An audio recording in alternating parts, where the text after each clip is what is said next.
We have to look forward to this weekend and the crew that we have here to talk about them today. Take a look and we're ready to go. RC is here. Kimberly Martin is here. She's got Steelers Browns this weekend. Rob Ninkovich is here and Bart Scott will be along as well. We will be jam-packed talking football with you for the next 2 hours, and we begin with Deshaun Watson, who, according to our Adam Schefter, is bothered by the way his team hired its new general manager. According to league sources, Watson offered his input on potential candidates, but the Texans neither considered nor consulted with those endorsed by their franchise quarterback. Additionally, the Texans did not inform Watson that they intended to hire Nick Caserio, and he found out about the hiring on social media. And all of that led to Watson taking to Twitter on Tuesday night.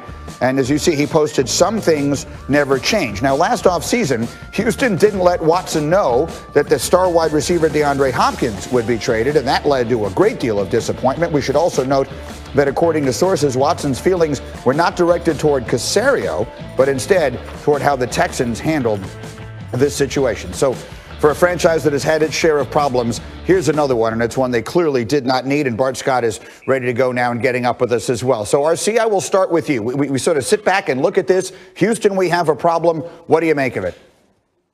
Listen, during the social injustice movements and the protests, Bob McNair, who is now passed on, let us know how this organization would be run, the separation between labor and ownership. We understood that. And so now Kel McNair is just continuing in that traditions, because apples seem to not fall far from trees. You get rid of DeAndre Hopkins this offseason, and now you tell Deshaun Watson that you would include him. He's the one guy on your team that went out and played every week. He's the guy that rode on the bus from Houston to Jacksonville in order to play in the game because of a punctured lung. He's a dude that Dabo Swinney called MJ. He had MJ-like numbers this year.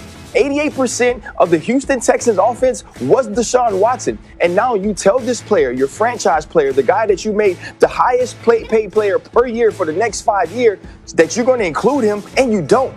You don't talk to him. You don't consult him. You don't bring in the one guy that he asked you to interview for the head coach, and that is an issue.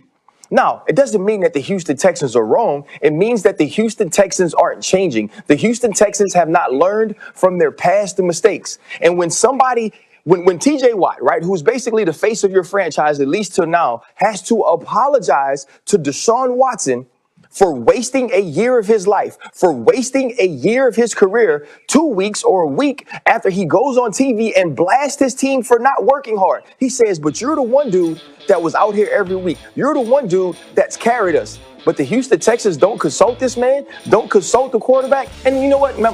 It's not wrong that they didn't consult him. It's wrong that they lied to him. This is a continuation of a badly run organization, of a dysfunctional front office, and this is just the next chapter. And he's really, at this point, candidly, is the only thing they have going for them. So to alienate him, no matter how you go about doing it, strikes me as an enormous mistake. Bart Scott, what do you think? I mean, remember Bob McNair famously said that inmates can't run an asylum. And you have to understand, in the modern day athlete, they want inclusion. They want to make sure that they feel appreciated, that their opinion is valued, because he's the guy that has to go out and make everything work. When you decided to trade DeAndre Hopkins, it was him that had to get everybody in that locker room on board to say, hey, we're still trying to win, guys. We still can win. We still can get it done. Bill O'Brien ran that organization into the ground. And now you're bringing in another Patriot disciple. Now, listen, I don't know anything about Nick Caserio. I know they've been trying to get him for a couple of years. But, you have to include your franchise quarterback. You have to include your CEO of your corporation, the guy that's going to make everything okay. He's the gap and he's the bridge between management and labor. And to not include him and not give him an opportunity to at least value his opinion or hear him out, I think is mismanagement at the least. And the fact that you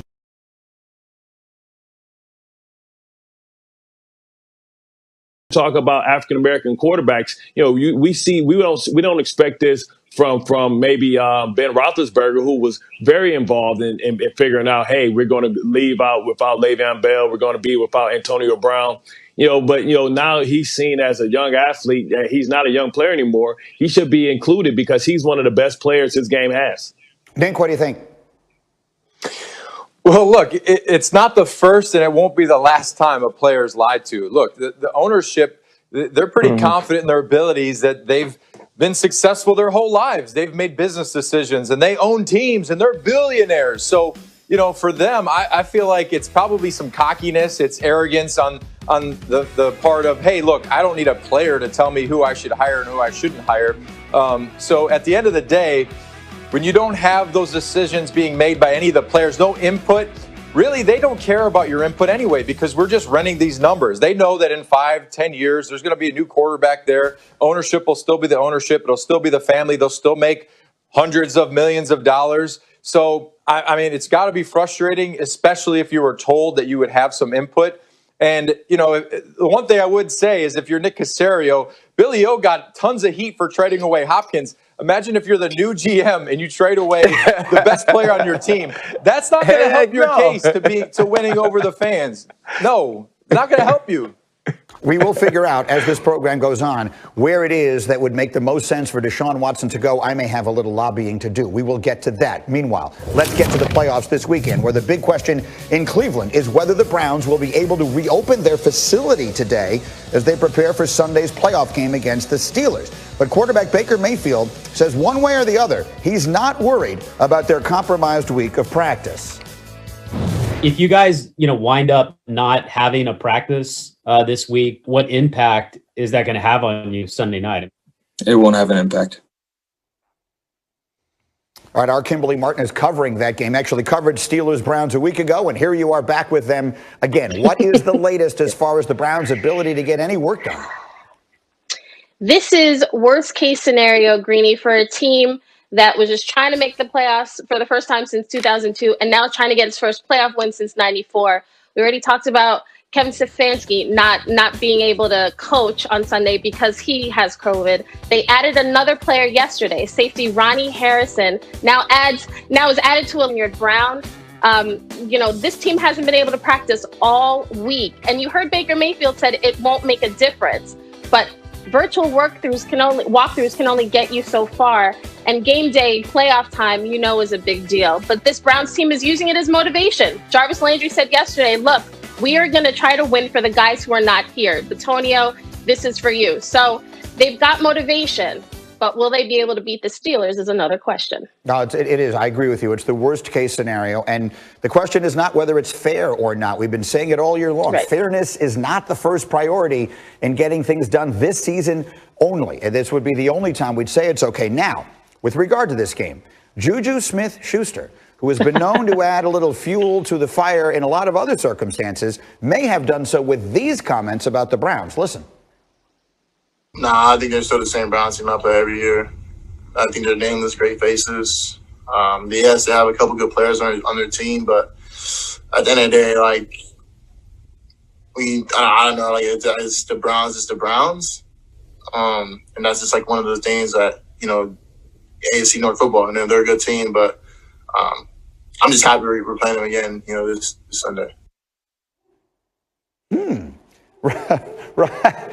I turn to my former Steeler friend, Mr. Clark. What do we make of that? Ryan. Listen, Greeny, you inherit this. This is what we inherit. When you walk into the building on the South Side, these are two things you know. You walk into the building and you go, hey, man, the Ravens are really good and the Ravens are really tough. And then you walk into the building and you also inherit the Cleveland Browns suck. That's just how it works. Nobody tells you that. It's not something you have to be taught. But when you walk into the Southside practice facility, these are things you know. Now, is this an example of when keeping it real goes public? Absolutely. He probably shouldn't have said it. He also used one of the greatest